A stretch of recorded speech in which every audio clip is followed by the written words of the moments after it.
Hello and welcome. I'm Jo Bendel, and next up at the 40th Productivity Party is Amy Maddon.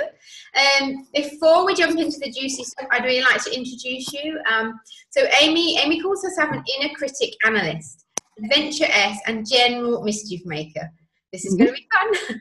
So Amy's background has been in assisting people who have experienced abuse and trauma to really help them reconnect with who they are and rebuild their lives. And after her own personal experiences, she's now all about helping women to meet and befriend the voice within.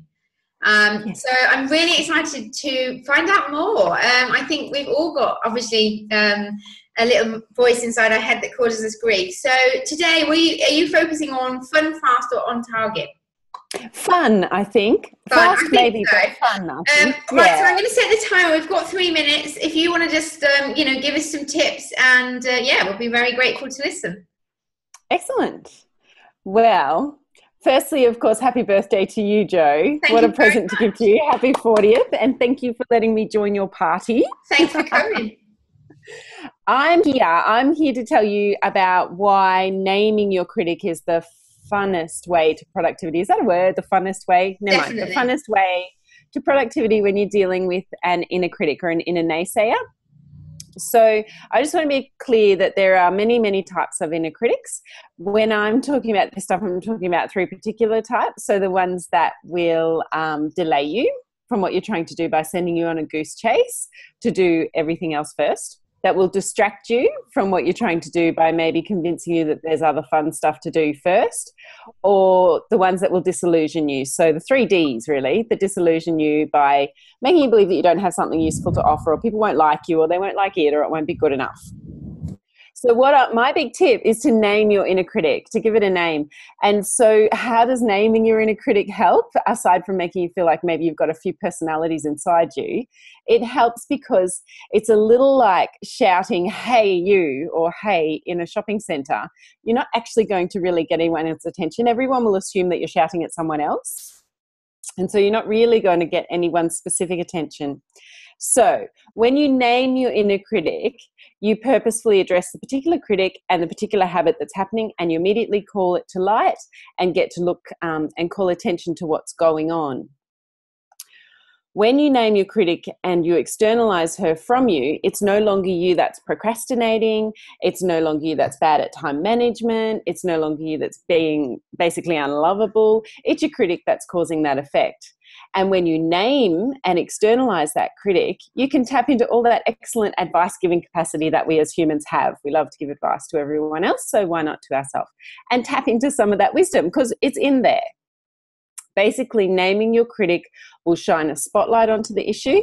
It will focus the advice and wisdom you've got to offer to yourself, and it'll cut out that ambivalence and that vagary stuff that's going on.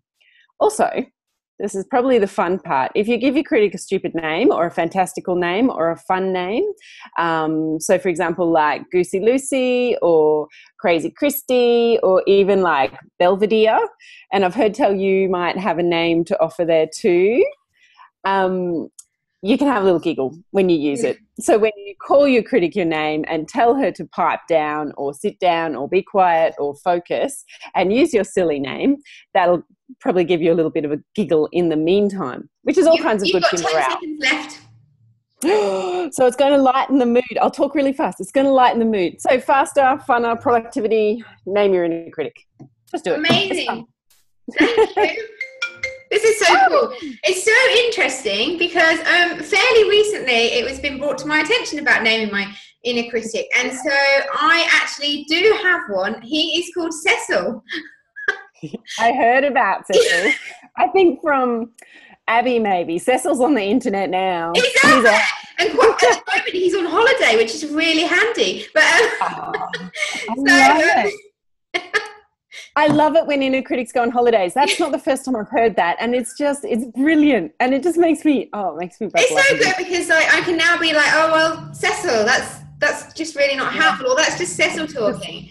And it does definitely distance yourself. I mean, it's surprisingly powerful. So anybody that's watching that's like, hey, I like that idea. No, absolutely implement it because it really does help. And hoping that Cecil moves away permanently, but apparently we're actually friends as well. So good. I'm pleased to hear it. Give him a new job. That's all he needs is a new job. Yeah, that's a great idea. Okay, so I'm going to promote him. Yeah.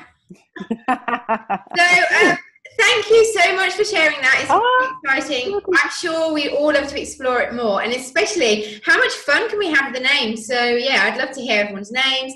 If anybody wants to find out more about Amy and all the goodness that she has to offer, then I will link to her website, and you can go stalk her. And thank you so much for coming. I love it. Thanks for having me, Jo. My Happy pleasure. birthday. Bye-bye. Bye.